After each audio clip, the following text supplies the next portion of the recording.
Try to break the blockade in some way again, by vote or another method? There will be a march to Gaza happening in the coming week, I think, of people trying to come to the Rafah border, which is yet another attempt to break the siege. So this is definitely not the end. This is going to continue, of course.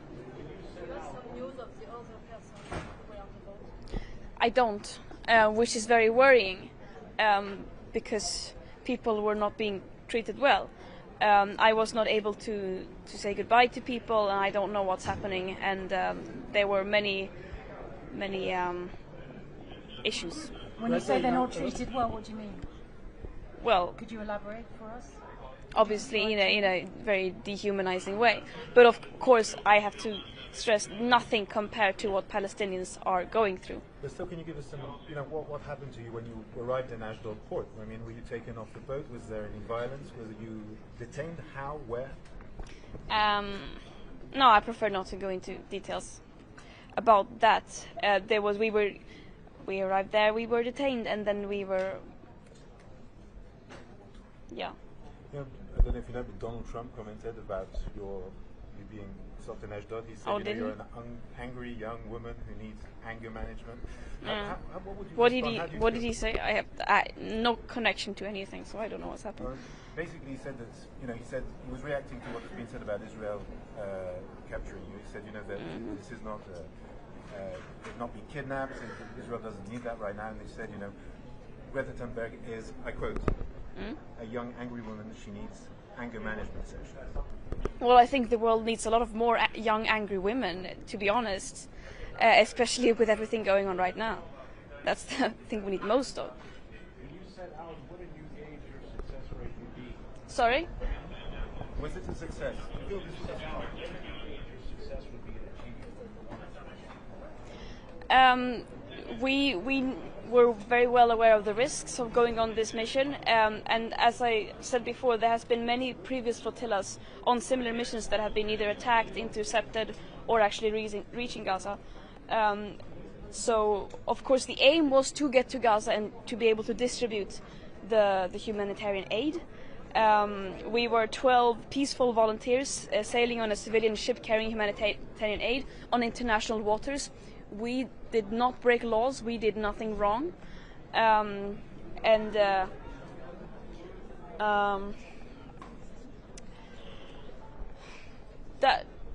the point is that whatever the odds are, we have to keep trying, because right now, when you look at the state of the world, everything feels meaningless. But unless you try to do everything you can, that's when we lose our hope. No. Let's understand the context. That's a bit unclear. I and some others signed saying that we wanted to go back as soon as we could, not accepting that we entered the country illegally. And some people did not sign that. We were held in also separate places for many amounts of time. So it's a bit unclear. And as I said, I haven't had contact. I wasn't able to talk or say goodbye. But I do know that there were major issues with people actually getting to talk to lawyers. Yeah. Huh? Why would I want to stay in Israeli prison like more than necessary? Why do you think so many countries, governments around the world are just ignoring what is happening in Gaza? Because of racism. That's the simple answer, I would say. Racism and basically desperately trying to defend a destructive, deadly system that systematically puts short-term economic profit and to maximize geopolitical power over the well-being of humans and the planet. And right now it's very, very difficult to morally defend that. It is impossible, but still they are desperately trying, which is absurd is not the word, but there are no words to describe it. Vi kan ta på svenska. Ja, hej. Det som hände var att vi seglade med humanitärt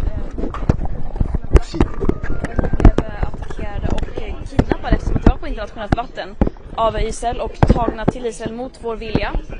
Där vi blev häktade och nu har jag blivit deporterad. Och det här är ett av många i mängden av människorättsförbrytelser, krigsbrott som Israel gör sig skyldiga till, framförallt mot palestinier.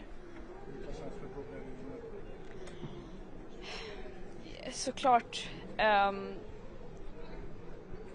vi var medvetna om vilka risker som den här resan innebär, särskilt om vi tittar på tidigare liknande uppdrag där det har hänt liknande saker med båtarna.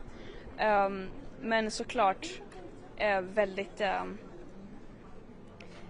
att världen återigen visar sina värsta sidor när ett land som ockuperar ett område och systematiskt stoppar all influx av mat, vatten, mediciner som behövs för överlevnad, systematiskt svälter ut över 2 miljoner människor, väljer att återigen blockera humanitär nödhjälp från ett civilt skepp med 12 fredliga volontärer på och kidnappa de personerna och häkta dem. Såklart, det är ytterligare ett exempel av ett av många felen med den här.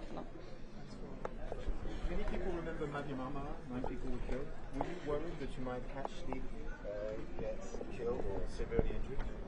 As I said, we did the necessary risk assessments and stepped onto that boat knowing what risks we would take with the knowledge of previous missions, but also with the enormous uncertainty that comes today with especially Israel's behavior. So it was included in the risk assessments. Where are you going now? Are you going back to Sweden? It appears so, yeah. Yeah. Well, was that not what you wanted to do? Was that not what you wanted to do? What we wanted to do was to be able to give humanitarian aid to the people of Gaza. Yeah.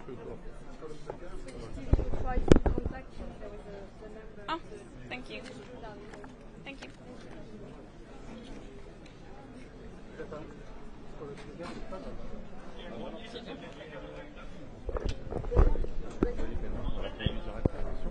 C'est moi qui fais ça. Ok, je vais voir. Sorry, but merci beaucoup, c'est gentil.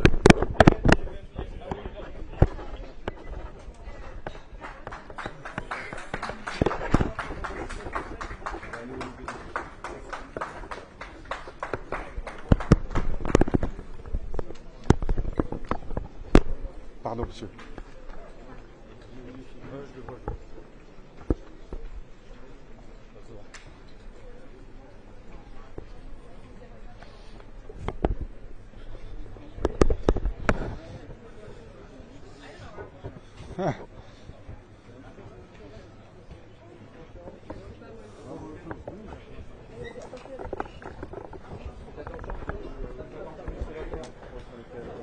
Faites attention derrière.